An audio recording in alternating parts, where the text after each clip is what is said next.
Also, covertly, they can get information from your license plate. There are services out there that will do a skip trace on your license plate. If they want to find out who you are, then there are services that you can subscribe to that via your license plate, someone can find out exactly who you are and so forth. That's not very difficult.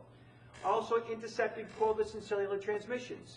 There are devices that are available for sale that can intercept what you say on a cordless phone and on a cellular phone.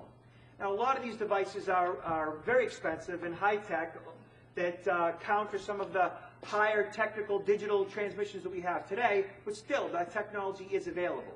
Some of your lower tech cordless phones, like your 900 megahertz, sometimes you've heard your neighbor talking and so forth. Well, those phones can easily be intercepted.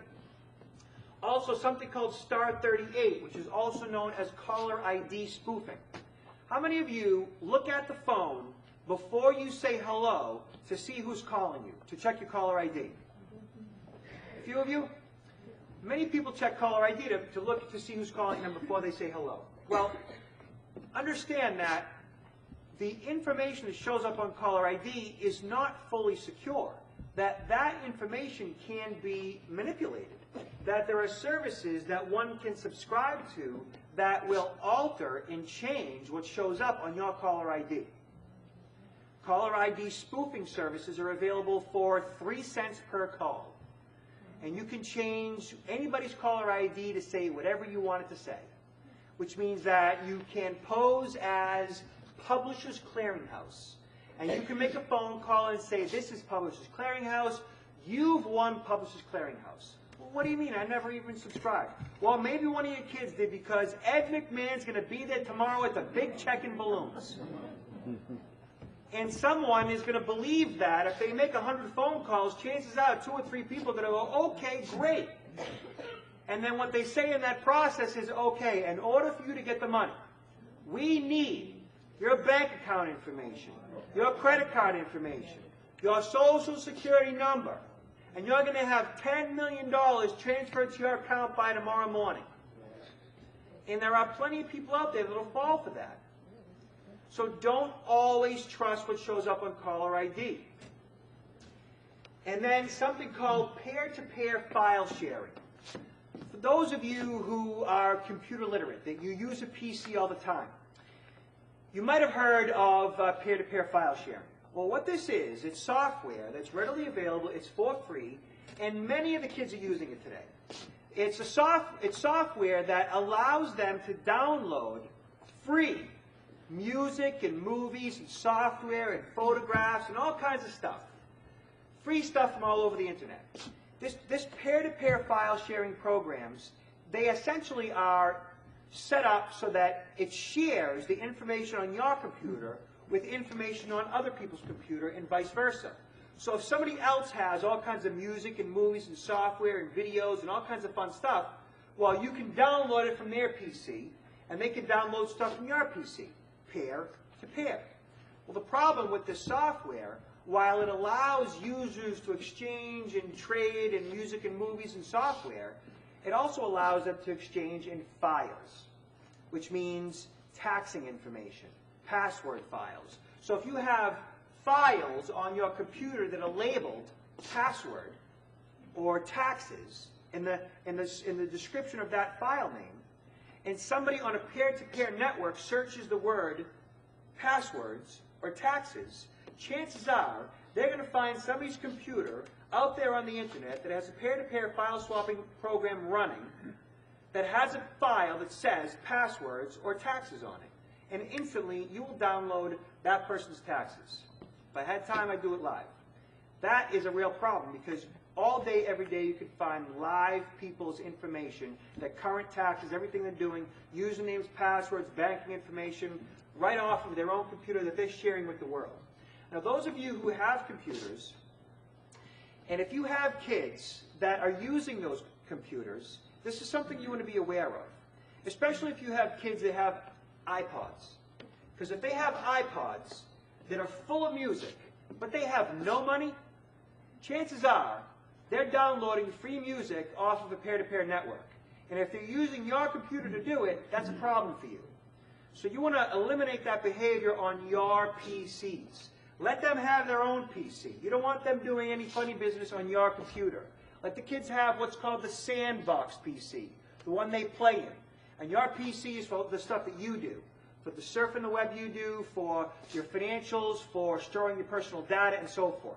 But not to play around on, for kids to play around on, because they go to places in the web that nobody should go. So you want to separate your financials from any PC that any kid will ever be on.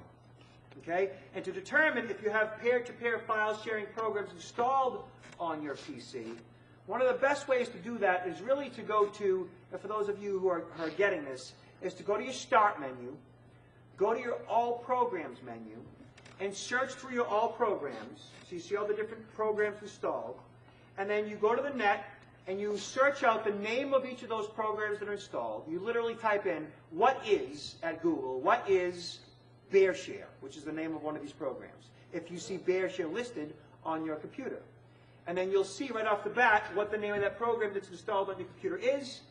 And then if it's a file sharing program, a peer-to-peer file swapping program, then you remove it from your PC. Also, internet hacking is how identity thieves obtain information covertly. And what is internet hacking? It's quite a mystery to a lot of people. Internet hacking really is about computer users that understand how PCs work, generally a little bit better than you and I do. And what they do is they have access to software programs. They call them penetration testing tools. And these pen test tools that they use are software programs that look for vulnerabilities in our networks. They look for improperly configured firewalls. They look for wireless networks that are not encrypted. They look for out-of-date operating systems and out-of-date virus definitions and so forth. So there are thousands and thousands of penetration testing programs, software programs, available to these hackers. And they scour the internet looking for computers that are not properly protected. If your PCs are infected with something, chances are they're going to find you. That's what internet hacking is. And phishing. Talk about phishing. What is phishing? Phishing is when you get those emails that Chief talked about at the beginning of the program. Emails that look like they're coming from PayPal or eBay or from your bank, asking you to update your account information for whatever reason. Or they are the Nigerian 419 scams, which we'll talk about in a few minutes. Phishing is when identity thieves continually throw their line out all day, every day, trying to catch a fish. They're looking for somebody that they can get hooked on their line, essentially that will believe their ruse, that will provide them with information to allow that hacker, that identity thief, to access their accounts or for you to actually give them money right up front. There's so many different ways they try to get the data and so many ways in which they use it. Well, here is an example of a Bank of America phishing type email. Now, it starts off saying that they detected irregular check card activity. We detected irregular activity in your Bank of America check card. For your protection, you must verify this activity before you can continue using your card. Bank of America, Citibank, Citizens, Eastern Bank, they will never, ever, ever send you an email telling you that you've had irregular check card activity. You need to log in to update your account. They're not going to do that. Only identity thieves do that. So anytime you ever get an email that looks like this, just hit delete. Now what's scary about them is they look really legitimate. For example, this one has all the Bank of America logos. It might even have your name in it. It might even have bits and pieces of your account number in there for whatever reason. And also it has www.bankofamerica.com. And it's spelled properly. So you think, well, it has the bankofamerica.com link in it, maybe it's legit. No. Because what they do is they manipulate the code, the web code, the HTML code. While it might look like it's going to bankofamerica.com, in the background of this email, so with the internet, not everything is as it appears sometimes. In the background code of this email, that link actually goes somewhere else. More than likely to a computer that's been compromised somewhere that's being used as a server to store your information temporarily until the hacker gets it.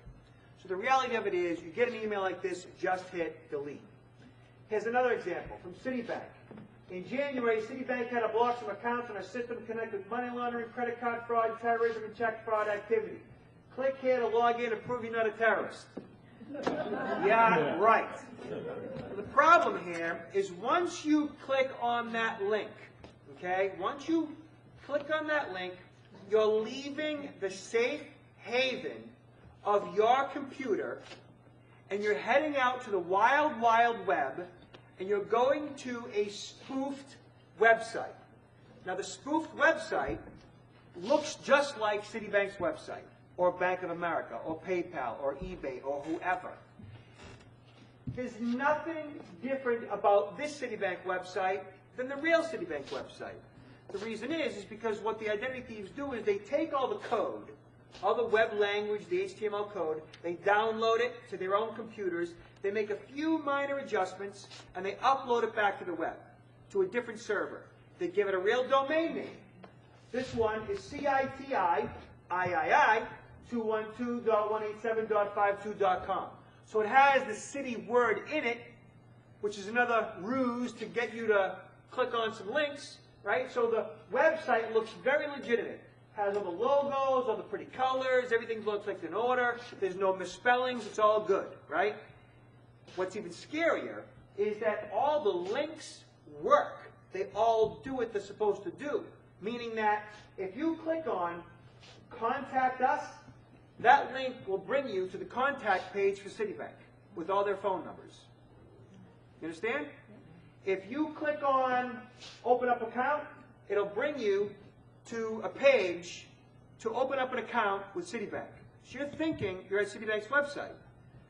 What they are really hoping that you're going to do is that you click on Sign On. Because the whole reason you got to this page was to do what? Sign on. All they did was they changed the language where it says sign on. All they want is usernames and passwords. That's all they care about. Everything else they want to look legit, to further bring you into their ruse.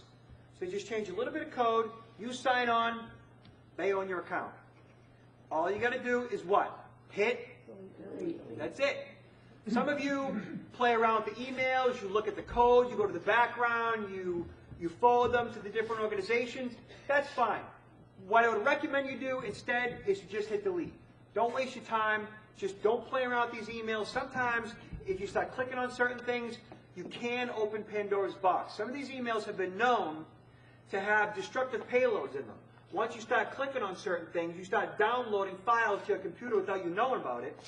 You start downloading viruses from clicking on some of these links. They're very tricky and they're very, very sophisticated. They're a little smarter than you and I when it comes to this stuff. I would just hit delete.